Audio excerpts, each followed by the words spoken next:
Hey everyone, welcome back to Bible of Home with the Duns. Today we're in Joshua chapter 19 with more allotments, and they're called that because there's allotments.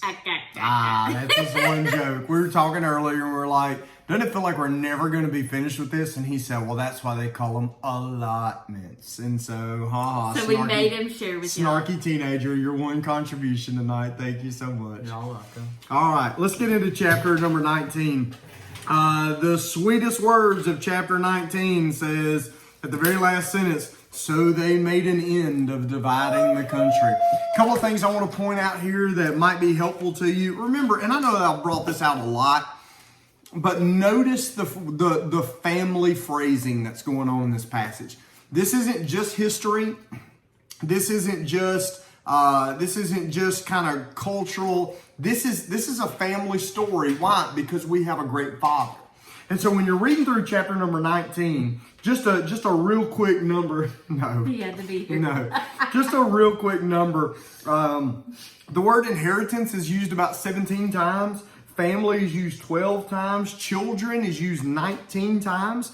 And so what's interesting is this story looks like it's a story about God giving a nation a land, but it's not.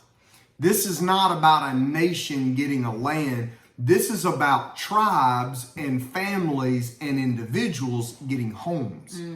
And so what we're finding when we're reading through this is that while God has his eyes on the bigness of the national promise, he's also got his attention on the specific needs of the private lives of families. And God is building for himself here a family. Now, I have a couple other things, but why don't you go?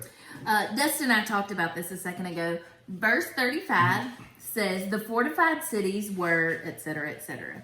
And what's super important for the Israelites to remember, and for us to remember, is these cities were fortified not by anything that they did, but God is the one who gave them this and made it good for them. And so Deuteronomy chapter 6 verses 10 through 12 talk about this, and it says, when the Lord your God brings you into the land he swore to your ancestors, Abraham, Isaac, and Jacob, that he would give you, a land with large and beautiful cities that you did not build, houses full of every good thing that you did not fill them with, cisterns that you did not dig, and vineyards and olive groves that you did not plant.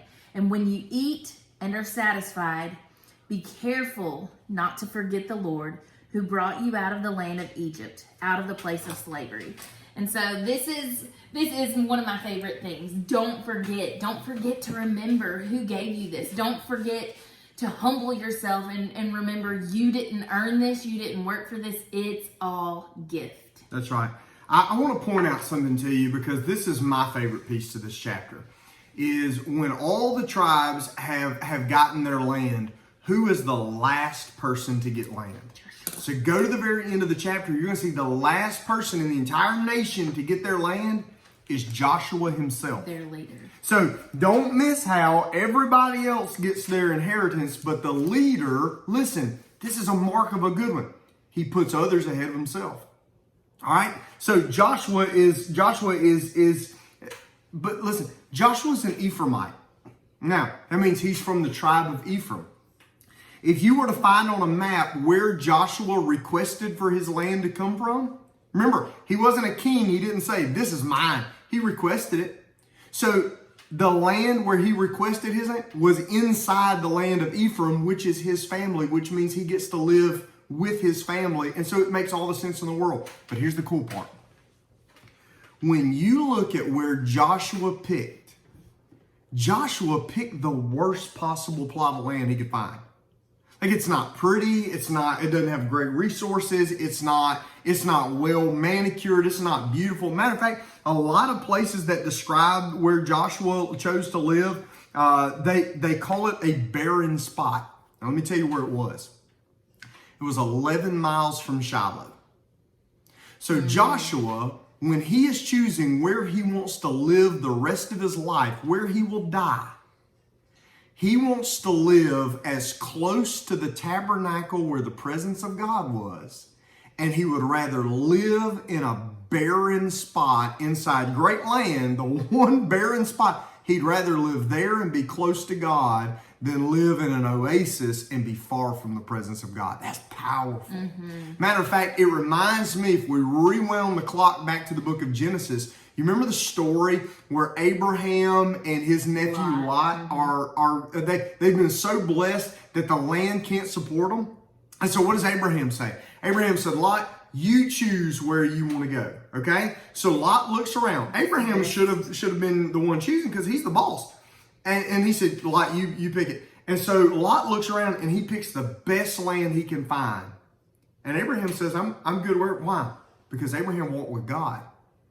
Okay? So some have said throughout the years, Lot looked for grass. Abraham looked for grace. I'm telling you, that's what Joshua did here too. When you read through this story, I want you to understand this is a story that says God sees the nation, but God sees the tribe, but God sees the family, but God sees the person.